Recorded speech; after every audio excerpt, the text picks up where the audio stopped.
In Psalm 132, God calls Zion his resting place forever. Even still, the love of God knows no boundaries.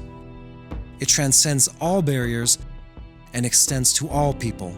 As followers of Christ, we are often called to cross borders to be the hands and feet of Jesus. Whether it's a physical country or reaching out over cultural fences, following Jesus' example just might lead us across the lines our societies love to draw.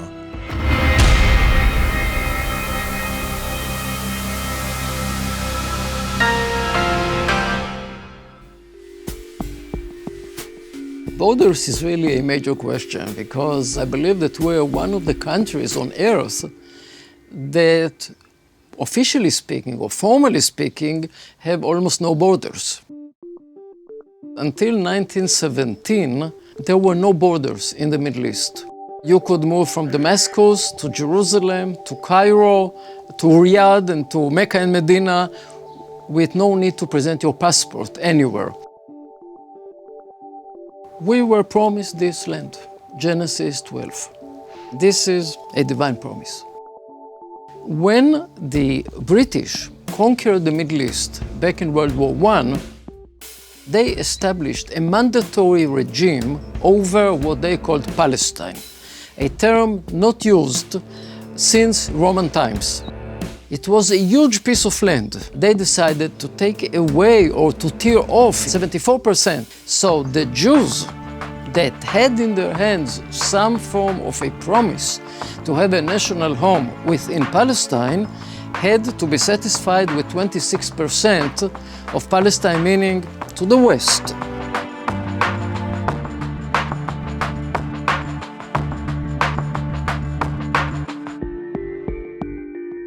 In 1967, we were attacked by Jordan. Israel conveyed to King Hussein a series of ultimatums. We are going to retreat if you stop shelling Jerusalem and other settlements all over Israel. He insisted on continuing, and eventually Israel occupied or liberated the West Bank of the Hashemite Kingdom, or as we prefer to call it in its Jewish old name, Judea and Samaria.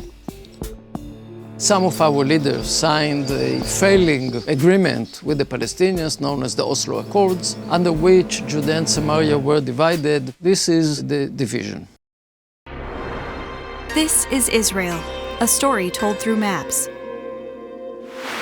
Ancient history reveals a land promised to the Hebrews in 1200 BC. After that, things get fuzzy. Empires rise and fall, and as one foreign power conquers another, Israel's borders and boundaries blur. By 1920, the land is controlled by the British, and it is called Palestine, based on a name given by the Roman Empire in the 2nd century. The British have declared it the Jewish homeland. And then, in 1947, the UN votes in favor of a plan for Jews and Arabs to divide the land. The Jewish side accepted the plan. The Arabs launched a war. Now, this is Israel, according to the map. Get ready, because it changes. Israel won her war of independence. Then, in 1949, armistice agreements paused the conflict and drew a line that marks today's West Bank. But there were more battles, like the Six-Day War and the Yom Kippur War. Negotiations and withdrawals have failed to bring lasting peace in Israel. And today, the issue is more complex. Because for the last century, opposing peoples have made their homes in a contested strip of land. Within Israel's state lines, the boundaries are still blurry. But one thing is clear: the pathway to peace is not on a map.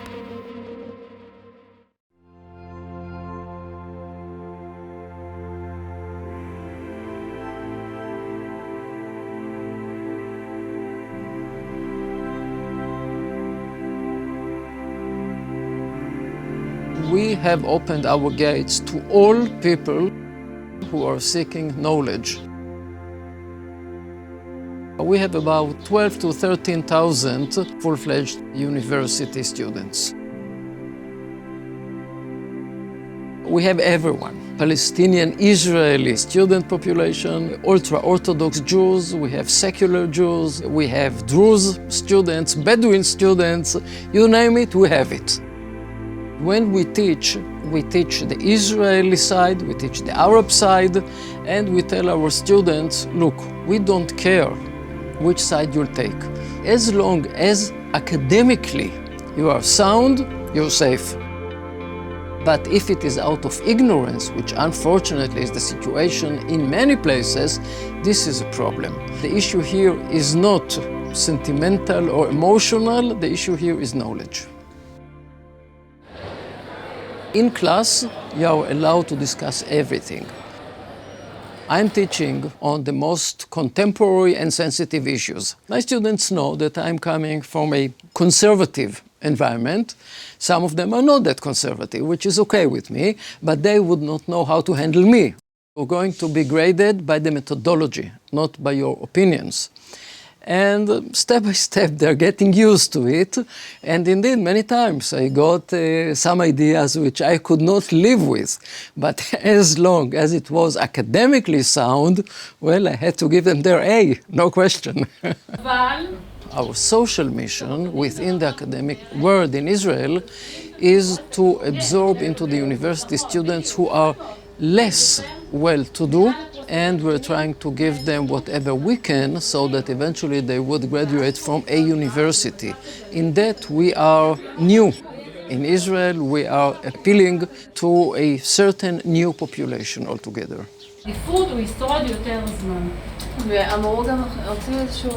If you're not a graduate of a college, you might encounter some difficulties in getting a good job. And this is why we insist on taking these new populations into the university and giving them the expertise that they need in order to get a better job and a better future. Academia is all about questioning everything. So question me, ask me, challenge me. Our gates are open to everyone. However, the Palestinian Authority has barred all Arab students from coming to our university. So we have no Palestinian students from Judea and Samaria. However, we do have Israeli citizens who are Arab. We have an absolute ban on political activity in campus. No politics. We are beyond the green line. However, if you want to be active politically outside of campus, of course, we do not intervene. You have the right to do it. You even have the right to say that this is a student body that's doing it, but not on campus. In Israel, we have a very vocal leftist movement opposing the idea of a university in the occupied territories. And they're doing every effort possible to boycott Ariel. I see no difference whatsoever between student A, B, or C being Jewish, Christian, Muslim, Buddhist, whatever. Let's give everyone in here the same economic opportunity and take it from there. The Palestinians would insist on calling this area the State of Palestine. Most Israelis believe that such a country would never exist because the Palestinians are committed to the destruction of Israel. The moment that we will see that our neighbors would like to see some peaceful relations between them and us, we can put together some arrangements that would enable both of us to live peacefully side by side.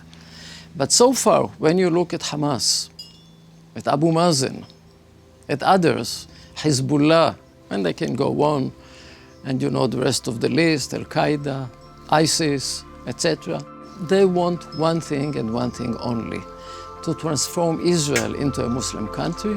It is very clear that this is a Jewish country, the one and only compared with 22 Arab countries. Because of the Bible. And because of the security, we must understand that Judea and Samaria, only 1/4 of the historical Palestine, should be kept in our hands forever. Does that mean that we have to give the Arabs in here their full rights? Absolutely, no question whatsoever. We have Arabs and Jews riding the buses. We have Arab and Jews working alongside. So no way at all that we're talking apartheid. Each and every country is based on a nation. In the United States of America, you have Greek American, Turkish American, Irish American. You keep your tradition, you keep your values, and you swear allegiance to the country, to the constitution, to the flag. If the Arabs would like to live under these conditions in Israel, not even legal aliens, full and equal citizens in this country. In the United States, time is money. In here, time is a curse. When you talk about solutions, we're talking 200 years, 500 years. And therefore, this is one of the major mistakes that are committed by foreign well-wishers, because they would like, and each and every new president would send an emissary to the Middle East to make peace. You cannot make peace. You can only bring together the parties to agree on some tactical moves. But if you raise your hopes too high, then even the tactical moves are impossible.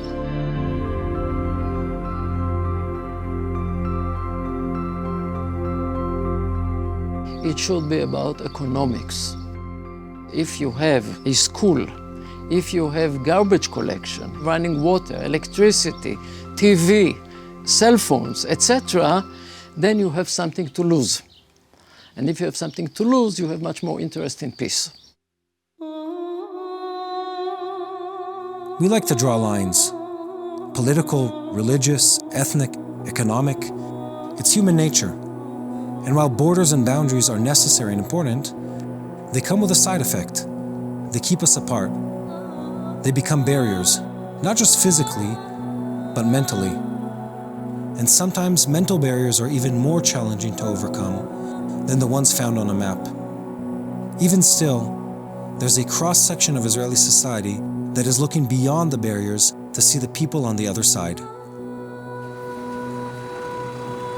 אני הקמתי שמסיע חולים פלסטינים מהמעברים בתי חולים בישראל. ואילולי כן, הרבה מהם פשוט לא היו מגיעים.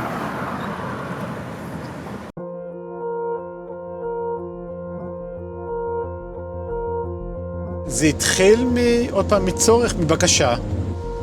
ובמקרה מעבר לגדר.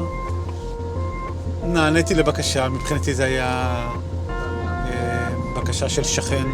ומפה זה התחיל להתגלגל כמו כדור שלג, הסיפור של ההסעות, זאת אומרת. השם שלי התחיל לעבור בין חולים, וכשראיתי שאני לא עומד בעומס, אז התחלתי לבקש עזרה מהסביבה, בהתחלה ממעגלים קרובים, אחרי זה יותר רחוקים. על הנייר 600 מתנדבים, על הנייר. בגדול אני חושב שהחתך הוא באופן כללי מעל גיל 50, בגדול. יש לנו כמה צעירים, אבל באמת הם במיעוט. אתה יכול למצוא חתך של החברה הישראלית, כשלצערי אין כמעט ערבים ישראלים, כמעט. יש בודדים. טוב, יש לי בעיה עם גבולות באופן כללי. אני הייתי שמח אם לא היה בינינו את החומה הזאת, זאת אומרת,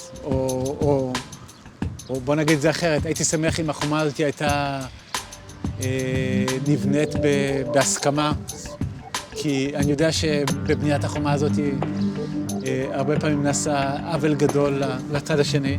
אני חושב שהדבר היחיד שפה ייתן לנו, לכולנו, ביטחון באזור הזה, זה לא החומות האלה שאנחנו רואים, אלא זה פשוט יחסי שכנות טובים. זה יהיה הערובה היחידה לביטחון בינינו. ואני חושב שהחומות הן איזשהו עניין טכני שאני מקווה שהוא יהיה איזשהו משהו בדרך באמת לשכנות הטובה שתוריד את החומות. אבל מבחינתי חומה זה המקום שבו אתה לא הגעת לצערי לשכנות טובה, והמניע העיקרי שלו זה פחד. ואנחנו, עוד פעם, אני חושב בעמותה או בכלל בהתנהלות שלנו, אנחנו מסרבים לשתף פעולה עם הפחד. זה היה ממש חודש אחרי הסכמי אוסלו. אני בספטמבר 93 הייתי באופוריה, כי חשבתי הולכים פה לפתור את הסכסוך. ולי זה התנפץ בפרצוף חודש אחרי זה, כשאחי אודי יצא למילואים ברצועת עזה,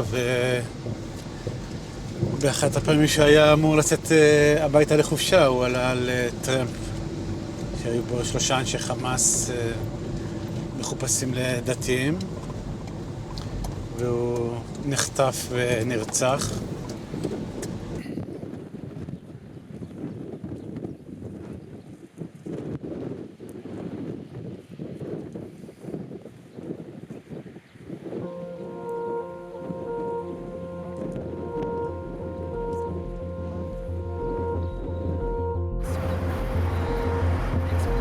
אנשים שמסתכלים על זה קצת, בוא נגיד, מרימים גבה, כי הם לא מבינים למה אני, שרצחו את אחי, אני הולך לעזור להם. והמשפט המאוד שכיח זה, אני אהיה עירך קודמים, זה המשפט השכיח. מה אני רץ לעזור לפלסטינים כשיש חולים פה בישראל, שקודם כל זקוקים אולי לעזרה שלי?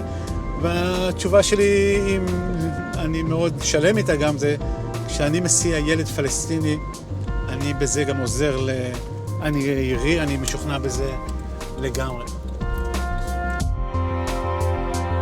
היום במציאות המורכבת שלנו, אין לי הזדמנות להיפגש, זאת אומרת, זו הזדמנות למפגש ולהיכרות ולקירוב לבבות, והמפגש הזה הוא פעם, הוא מה שנקרא סודק איזה חומות של תודעתיות, שכל צד חושב על השני. יש פה עניין של מפגש אינטימי בין שני הצדדים, שאין לו שום תחליף. לנו, לישראלים, זה הזדמנות להראות להם, לצד השני, פנים אחרות של הישראלי. המעבר, התפקיד שלו זה לאפשר מעבר, זה התפקיד, זה לא מחסום. יש הבדל בין מחסום לבין מעבר. זה מקום אתה צריך לאפשר שם מעבר. בשבילי, מה שאני עושה זה קודם כל בשביל עצמי, החובה שלי לעצמי כבן אדם, קודם כל. ואחרי זה אני חושב על מה יהיה פה בעתיד, מה יהיה פה עם הילדים שלי, עם הנכדים שלי, וזה מה שמניע אותי. אז זה עושה להם, אז עוד פעם, אותה תחושה שבתוך כל האזור המסוכסך והמדמם שלנו, שתמיד התחושה היא שאין מה לעשות, לפעמים אתה פשוט מציל חיים, ואין הרגשה טובה יותר מאשר להציל חיים. זה פשוט, אין משהו שמתקרב לזה. People like Yuval Roth are crossing borders in more ways than one. He represents many Israelis who are working to wash away the stains of this region's blood-soaked past. Although for many, the past is the most difficult barrier to surmount. The history of this region is riddled with war. Israel has claimed land and then given away land in pursuit of peace countless times. But time itself tells the story of a conflict that has not been fully resolved. Negotiations have failed, lives have been lost, and yet we hold on to the hope that even time can be redeemed.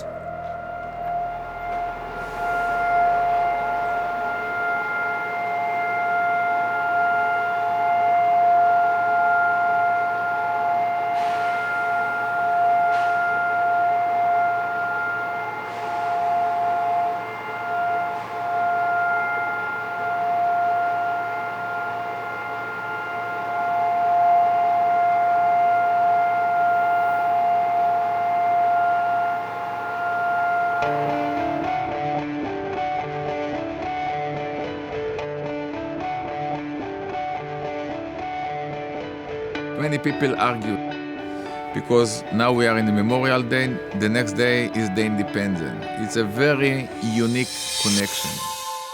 And it's very tough. You are very sad and then you are very happy.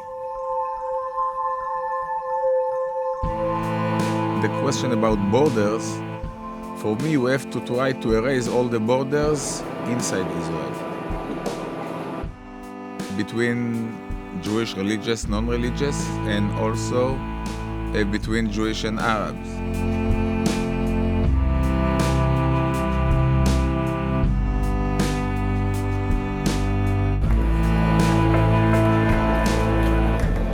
Israel is Jewish and democratic state, and it should be a Jewish and democratic state. But in the same time, have the same right to every citizen, doesn't matter what his religion and from where he came.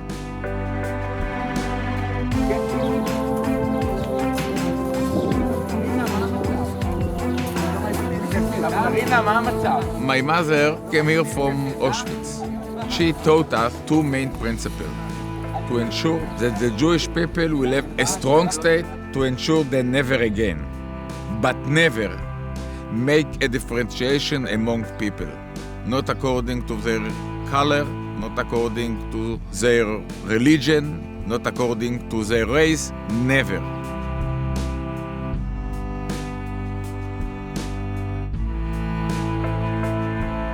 From time to time there is conflict between having a Jewish and a strong state, and in the same time not make a differentiation.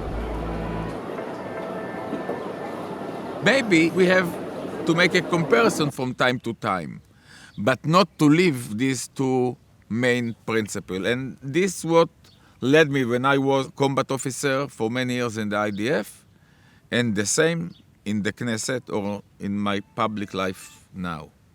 Of course, the same in my own family.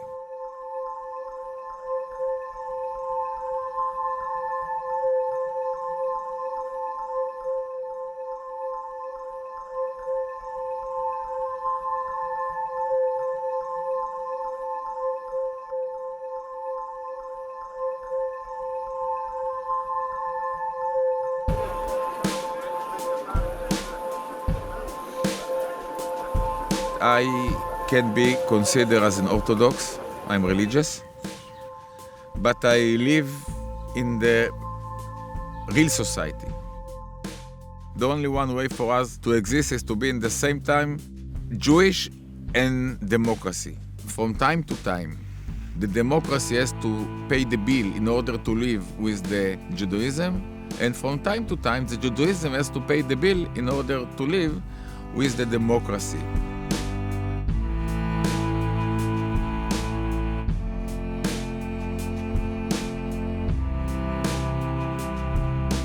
Everyone has the right to have his own opinion, even if it's against my opinion in 180. But in the same time, I don't think that every one of us has the right to have an opinion of racism. I don't mean that we have to erase personal identity, which I really believe it only strengthens us, that we have many identities. But in the same time, we should take the borders, because unfortunately, the borders, it's something which make challenges that we can give up because we have enough being here in the middle of the Middle East.